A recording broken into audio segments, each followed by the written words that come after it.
So a belief in the notion of false flag terrorism, following a Hegelian dialectic principle, could be loosely described as philosophical. And of course the court had to determine whether that combination of beliefs ultimately fell within the protection of the regulations. And if it did, then the case could proceed on the grounds of a potential discrimination case. Now the hearings, there's a 3-day hearing set aside in September to discuss that, but the pre-hearing... September coming, 2011. Yeah, and the pre-hearing review, the judgment has just come out, and it's the case is allowed to be continued as an unfair dismissal, but it will not be, at this stage, will not be proceeding on the grounds of a discrimination, because the judge determined that my beliefs were not protected under the appropriate regulations. And he spells that out in this report. Yes, the verdict and the reasoning is now out, and there is a mechanism for appeal.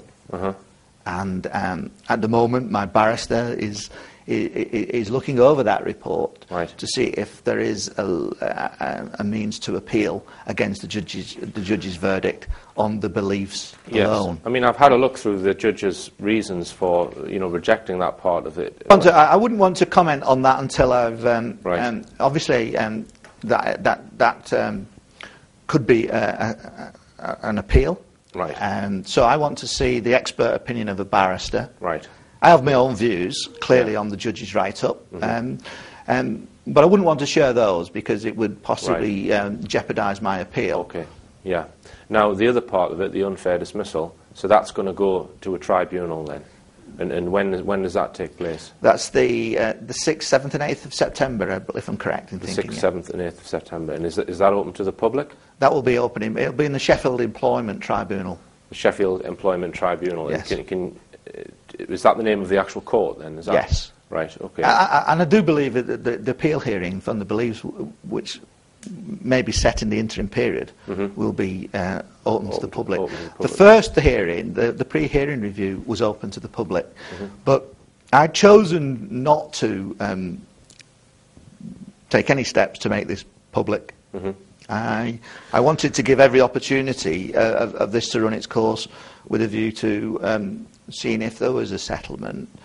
But the more I think about it, I think it's in the public interest. That, so you think that they might take into account that it was unfair and therefore give you a settlement figure, but you're not sure whether actually putting information out on a TV show affects that? It may well do. This case could end up in a number of ways. It could clearly go full court to court, and I could lose, right? And I'd have to pick up the pieces, and it would be a disaster financially for me. But I'm prepared to take that risk, and the odds of winning may not be high. This is not going to be an easy case to win. It's a massively complex case. There is a possibility of a settlement, but up until this moment in time, there's been no discussions between myself and the respondent, South Yorkshire Police Authority, as to any settlement at all, any negotiated settlement possibility. So none of that has occurred yet.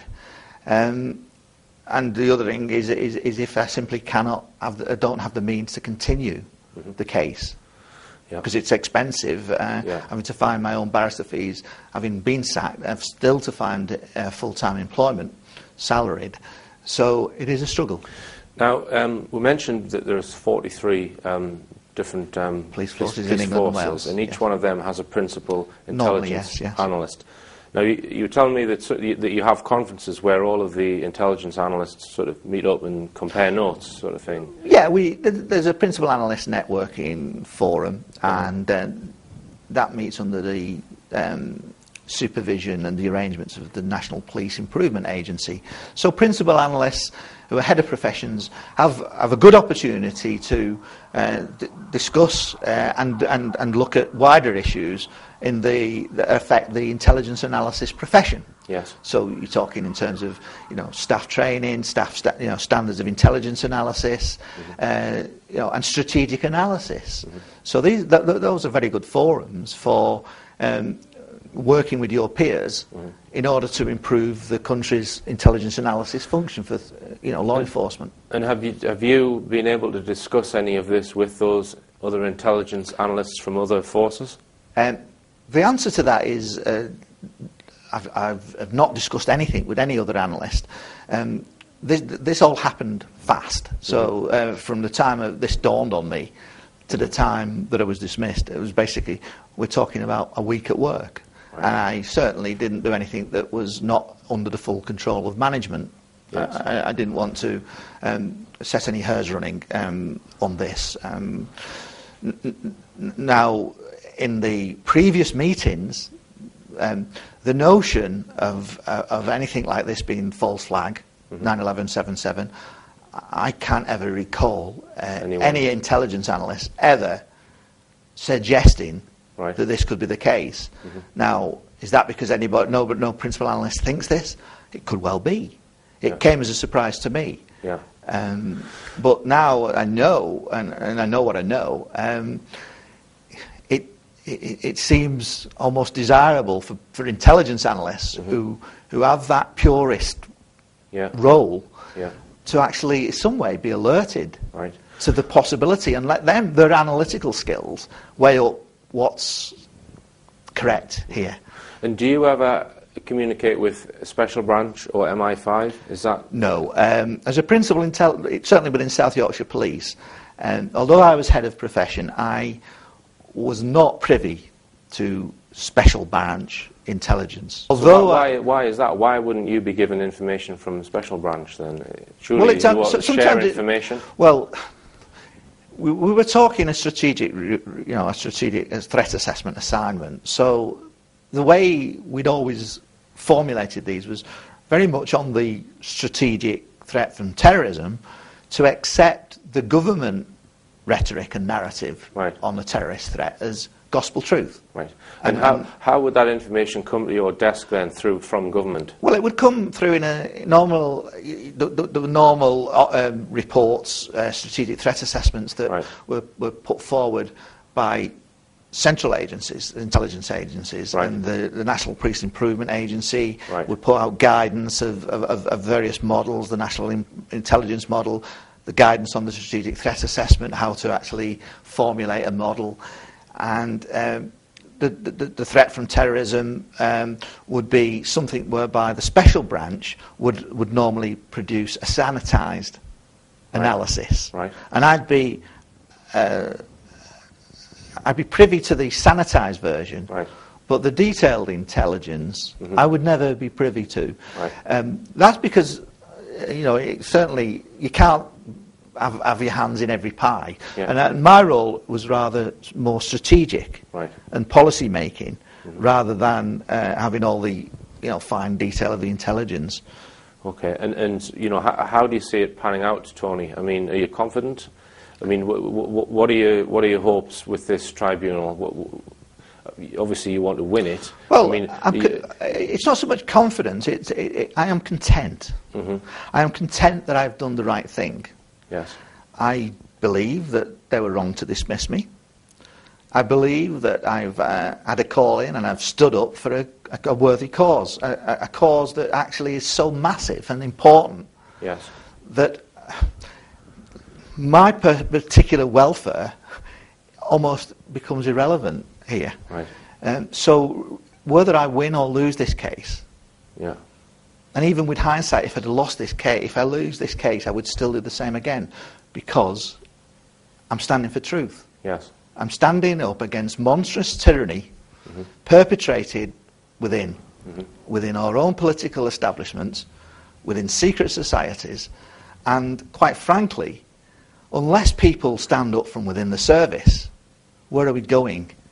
And my plea would be that And my hope is that in some way, shape or form, by making this stance, that people, good people in the police service, are alerted to the possibility more than they were beforehand, and others follow suit. And that in some shape or form, some manifestation occurs whereby a greater body stands up against this, because it's rotten from within. Yeah, I mean, I've got a lot of friends in the police, and you know, they are good people. Like in any walk of life, you always get the odd bad apple in any profession. But you know, I think it's the police often are in a difficult situation, because some of them may know of what you found out about, and what can they do about it? You know, because they end up losing their job if they do what you do or what you have done. I mean, what would your advice be to other police officers who believe that what you're saying is true about the 7/7 false flag attack? Well, I think they need to. I think the police, like say, for instance, South Yorkshire Police, for example, they run. They should walk their talk. So, and what I mean by that is that they run by a mantra: justice with courage. Right. That's their slogan. That's their slogan that they've used since. I mean, that was one of the most inspirational mantras when I first joined the police service in 1995. I found that reassuring. I like that. Right. It struck a chord with me. And of course, in my situation, I felt as though I had courage in seeing injustice. So I stood up. I held firm with that mantra.